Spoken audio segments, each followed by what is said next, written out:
So thank you very much for this. Now we will start our second session. In this session, our first speaker is Professor Dr. Noor Muhammad Khan. He is Director, Center of Excellence in Water Source Engineering, UT Lahore. So Dr. Saab will be talking about the climate-related issues of Pakistan and the role of CEWR, Center of Excellence, how we can manage, or we are working hard to manage the water sources under climate change scenario. So with this, I request Dr. Noor Muhammad Khan to share his experience and knowledge related to water sources and climate issues in Pakistan. Dr. Noor Muhammad Khan, sir. Thank you, Dr. Ghulam Nabi, and thank you for chairing the first session and continuing to chair the second session also. Thanks a lot. Uh, I hope everybody is listening and my voice is clear and my screen is also visible to you, hopefully. Yes, sir. Yes. Okay. My presentation is about the climate-related water challenges which Pakistan is facing.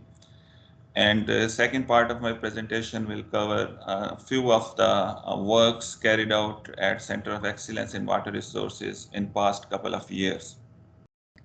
But before going into the formal presentation, I think it is my duty to introduce a little bit to all the participants what is Center of Excellence is. This center was created in '76 by the government of Pakistan to disseminate the knowledge about water and to produce the high level professional in the field of water resources and to carry out high quality research in the field of water resources. So in line with its function and duties, the center is performing its duties for last 40 years. And although we are a small group of researchers, we are only 8 or 9 faculty members at the moment. And we are producing about 10 to 20 masters and the PhD graduates each year. Currently, our student strength is about 180 students, and it is only a postgraduate level teaching and research center. A peculiar feature of my center is that we have 8 well-developed laboratories related to the field of water resources, and including a model tray hall, in which we can carry out the physical modeling of the water resources structures and the phenomena to see in-depth study over there. Also, we have the capabilities of numerical modeling simulation in our computer laboratory and GIS remote sensing. So with this, I will go into the formal presentation. So in the beginning, I will like to review the current situation, our current forecast as done for the global. And some of these have been presented by earlier presenter Dr. Ghulam Rasool. But a brief review of the future climate projection at the global level is that 1.4 to 4.8 degrees centigrade temperature rise is expected over the globe. Although we have seen a rise of temperature of 0.6 degree in the last century, but this is above all. And I know that there are several scenarios, but this is one of the most likely scenario that temperature will rise to 1.4 to 4.8 degrees centigrade over the globe. And the precipitation will also change, and it is expected that as compared to the 60 to 90 precipitation, as compared to the year of 1960 to 90, at the end of the century in 2100, there will be an increase in precipitation of 3.9%. Although in addition to this, a lot of variability of the pattern of the precipitation is also forecasted by the international organizations. And the resultant sea level rise because of the temperature increase and the melting of the glaciers and the poles is expected up to 0.8 meter. 0.2 to 0.8 meter is the range predicted by the researchers. In Pakistan scenario, I am quoting to the Asian Development Bank Climate Change Profile Report of Pakistan. It is expected that if a central global emission scenario is seen, then 3 to 5 degrees centigrade temperature is expected to rise on average in Pakistan, but it is different in different part of Pakistan. While if higher global emission scenario is seen, then 4 to 6 degrees centigrade is expected to rise in the next century. And it has been forecasted that overall rain will not change to much extent. Rainfall is not expected to have significant long-term trend, but the variability of the rainfall is expected, which will give rise to the floods and the droughts condition in the region. And the same message has been given by the earlier researchers also, that over the next century in this region, maybe rain value may not change, but its pattern will be changing. Sea level rise expected in Pakistan is up to 0.6 meter. That is about 2 feet of the sea level rise. And one of the study done by Mr. Mammon in Pakistan has estimated that 1 feet rise of the sea level will inundate about 1,700 kilometers square of Pakistan coastal area. So we are expecting more variability of rainfall and more variability of the river flow, consequent river flows, and we have to be ready for that. So with this background, what I see the water-related problems of Pakistan, which are affected by the climate, local peculiar climate. We have a peculiar climate that most of our water availability through the rainfall occurs it occurs in let me go to the next slide.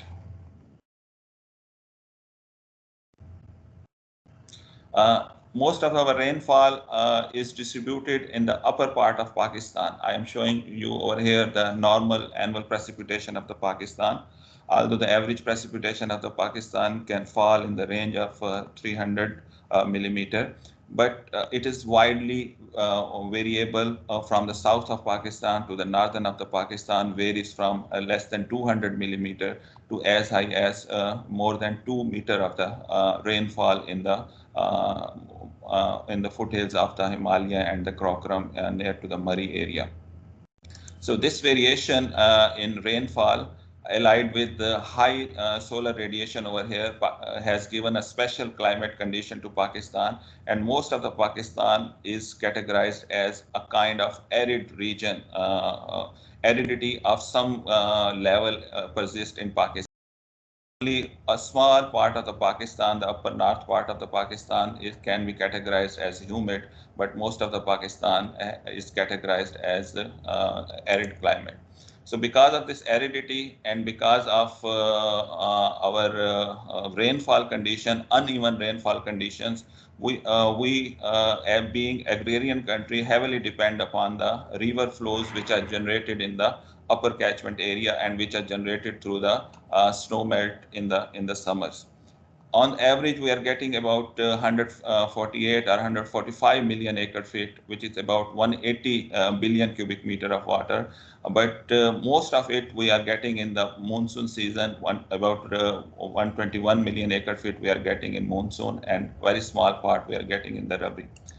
Because of this special condition and our economy based on agriculture, most of our water use is diverted towards, if you see this pie chart, it is diverted towards the agriculture use of the Pakistan. While the other sectors, that is industry and urban sector, are not yet well developed. And as in contrast to the world average use of the water, which is 69% for the agriculture, we are using more than 90% of the water for the agriculture sector.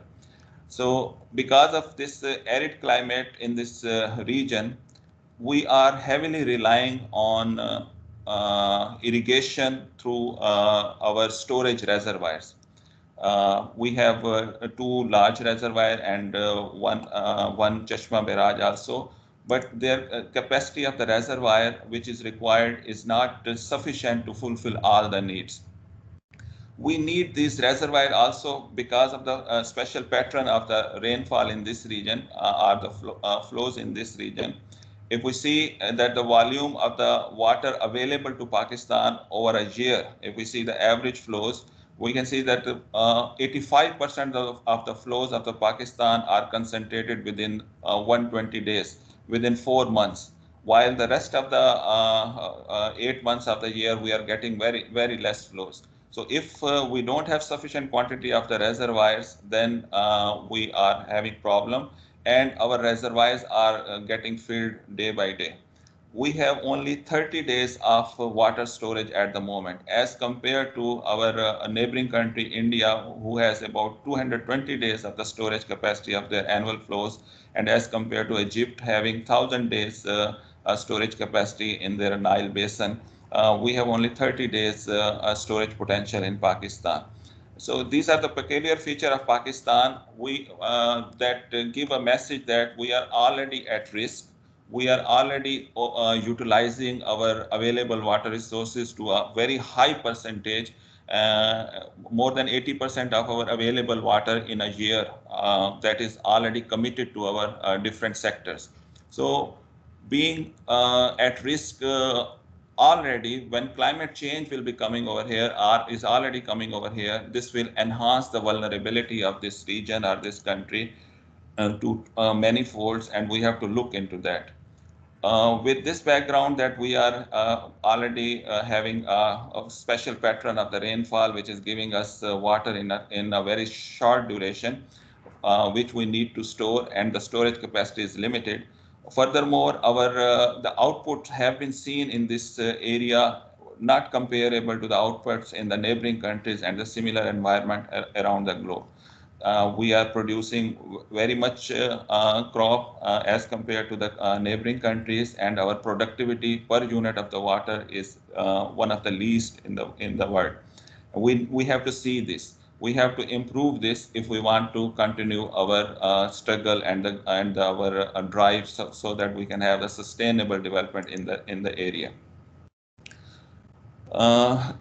This water scarce and water stress condition and variable condition of water have put immense pressure on our groundwater resources.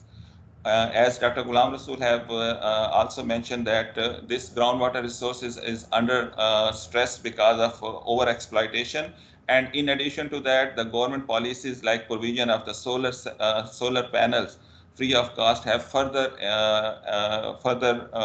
changed the condition, further change into the alarming condition. And one of the study carried out in this university is by Afzal, and he has seen that in the city where I am sitting at the moment in Lahore, the groundwater resource is lowering at 1 to 1.5 meter per year in this area. And similar studies, similar messages have been given by the other researchers also. For example, 94 Alam has given that in 2016 to 20, up to 1.8 meter per year will be the decline of the groundwater. So that is also causing problem and putting stress to the water resources of Pakistan. And if climate change is not well understood in this region, and if climate change resultant high flows in the near future are not tapped in a good manner, we will be suffering even more.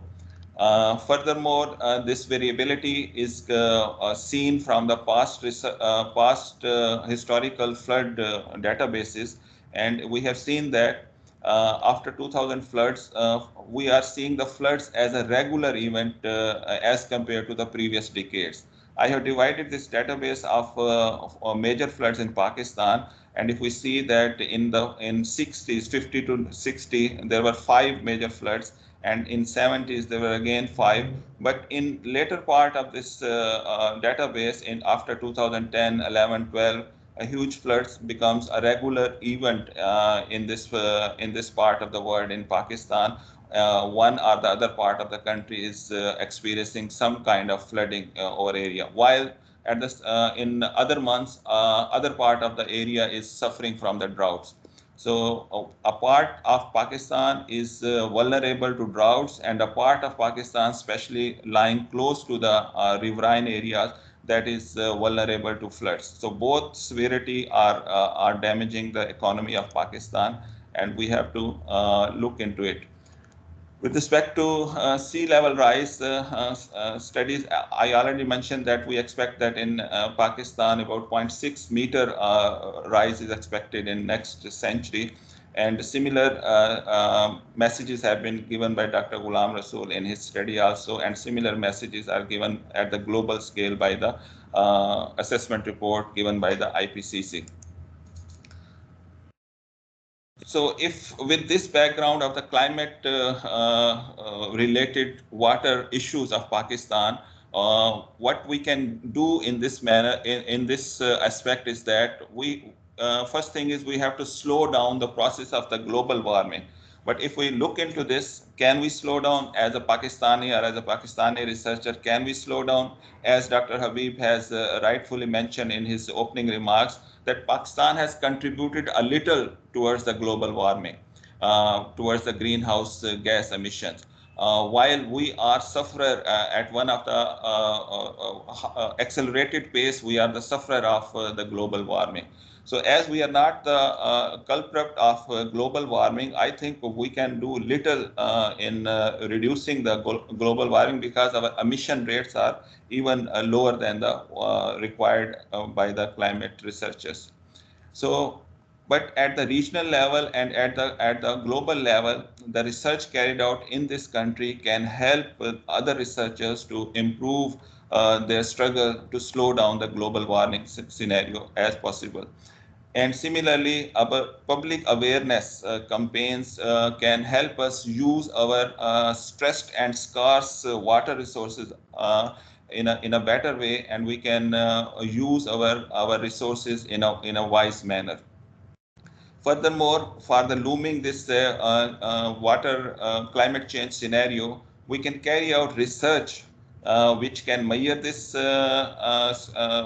phenomena, which can measure the impact of this phenomena, and so that we can manage it in a better way, and we can adapt to the situation which is coming in the decades in the near future and in the far future.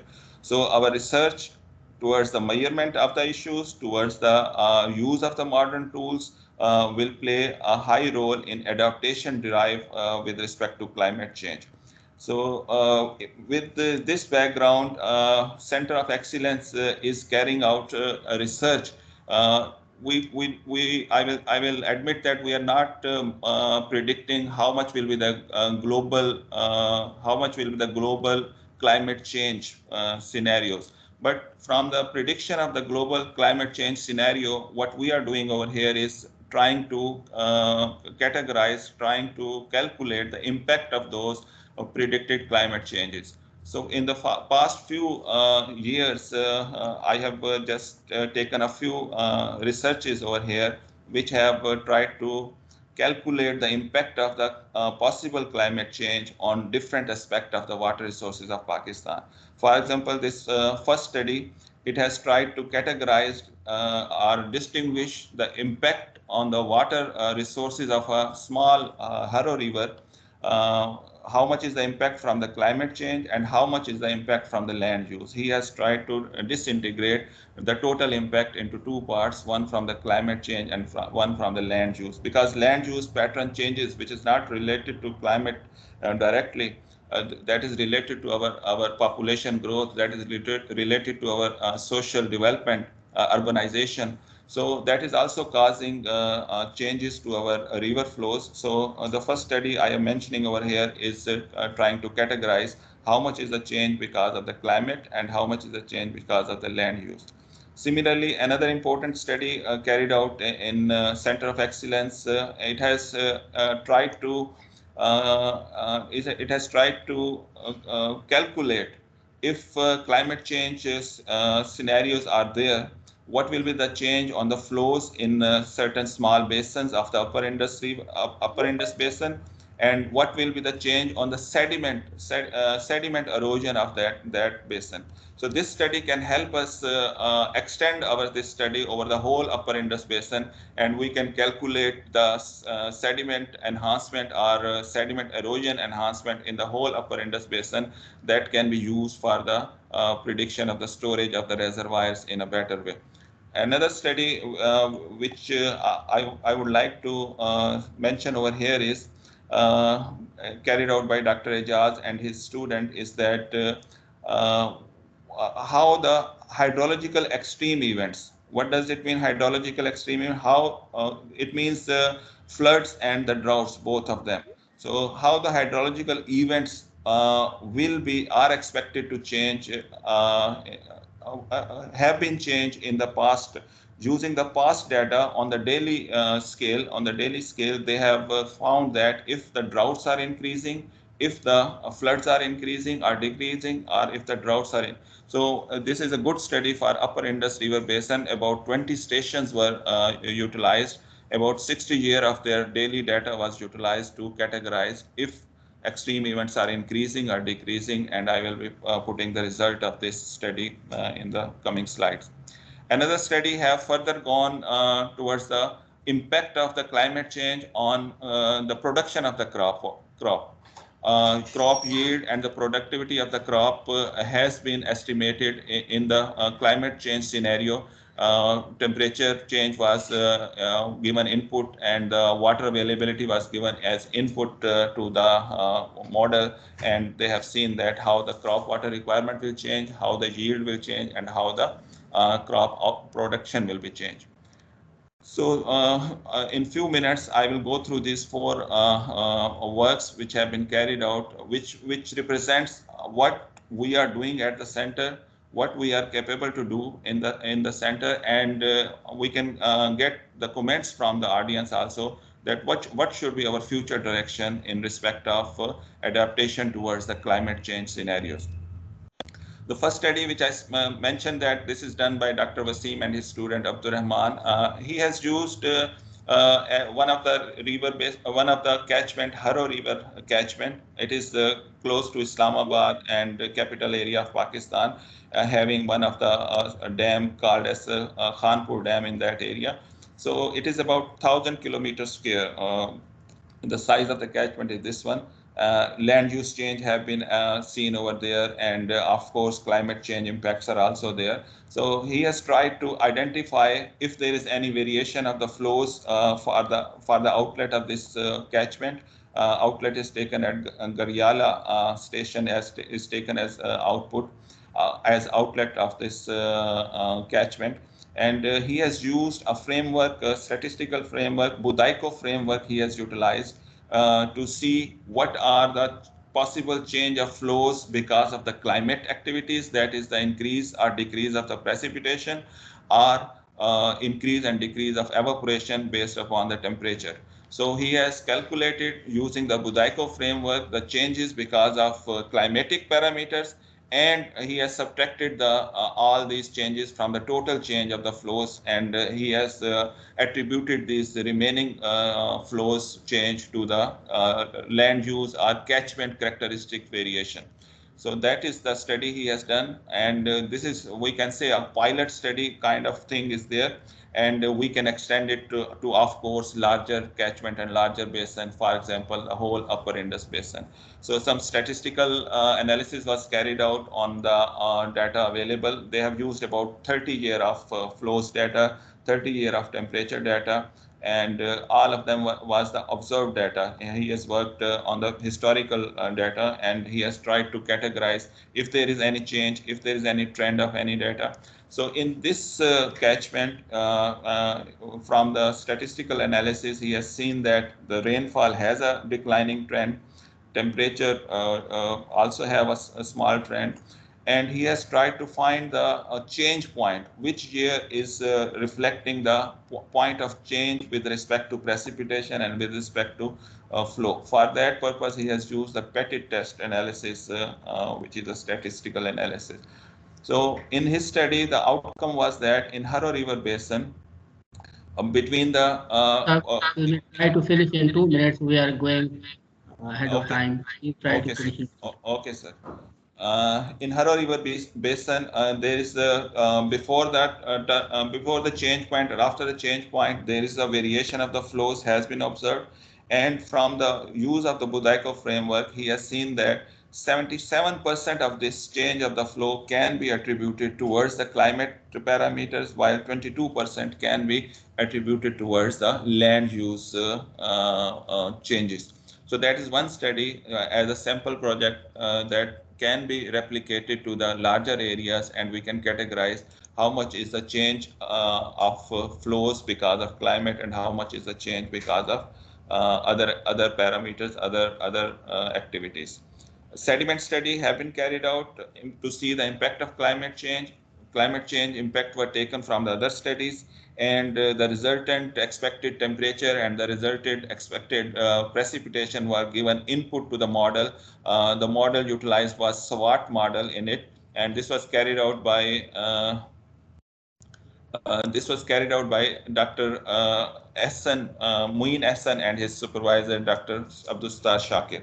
So I will go to the result of this study, and he has found that after calibration and validation, he has found that in one of the catchment, he has he has carried out this study on two catchment.